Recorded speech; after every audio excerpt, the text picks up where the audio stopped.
তুই হঠাৎ আজ লুকস নিয়ে মাথা ঘামাচ্ছিস যে? না আসলে তুই যেমন তেমন তোকে যদি পছন্দ না করে তাহলে কাটিয়ে দিবি। অন্য কারোর জন্য নিজেকে কেন চেঞ্জ করবি? আচ্ছা তুই এমন সব কথা কেন বলছিস? তখনও বললি যে অর্জুনের আমাকে পছন্দ নাও হতে পারে। বল না, আমি কি খুব এটা খারাপ দেখার বা ভালো দেখার কথা নয়। অর্জুনের বাবা তোকে পছন্দ করেন, কিন্তু তার মানে অর্জুনও তোকে পছন্দ করবে তার তো কোনো গ্যারান্টি নেই। কেন হবে না? হবে না কেন ভাবছিস? হতেও তো পারে, হয়তো আমারই ভুল। তোর মাথায় যখন কথাটা এসেছে নিশ্চয়ই তার কোনো কারণ আছে। তুই সত্যি করে বল না, তুই চাস না বিয়েটা হোক? আমি চাই তুই খুব খুব ভালো থাক। উনি তোর মতামতটা আমার কাছে খুব ইম্পর্টেন্ট। তোর কি মনে হচ্ছে তুই খুলে বল না। আমি তেমন হলে বিয়েটাই করবো না। এই দেখ, আবেগে চোটে দিয়ে দিলি একটা মেগা সিরিয়ালের ডায়লগ। আমি সত্যি বলছি।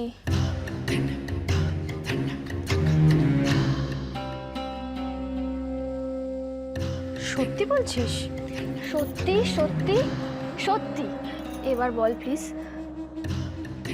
না বাবা থাক, কি দরকার বলতো?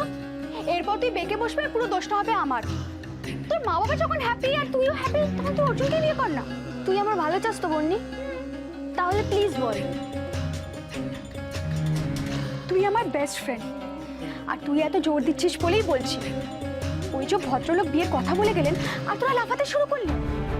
তোর মা বাবার কথা না হয় আমি বাদ দিলাম, কিন্তু তুই তুই কি করে এই বিয়েতে রাজি হলি? তুই একবার ওর সাথে মিট করতে চাইলি না? একবারও জানতে চাইলি না যে ছেলেটা কি করে না করে? জানতে চাওয়াটা উচিত ছিল? একদম।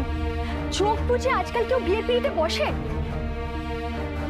আর আমি তো শুনেছি অর্জুন বাইরে থেকে পড়াশোনা করে এসেছে। বড় লোকের ছেলে, পড়াশোনা করেছে না কি করেছে কে জানে। হাজারটা গার্লফ্রেন্ড আছে হয়তো। সে তো বন্ধু থাকতেই পারে, তাতে দোষের কি? কিছু নেই, কিন্তু খটকাটা কোথায় লাগে জানিস তো? ওই ছেলের ওই টপ টপ মেয়েদের বাদ দিয়ে এই ধ্যারে মণিগ্রামের মেয়েকে পছন্দ হবে? চান্স খুব কম মোহনা। তুই এখন থেকে এত কিছু ভেবে রাখিস না।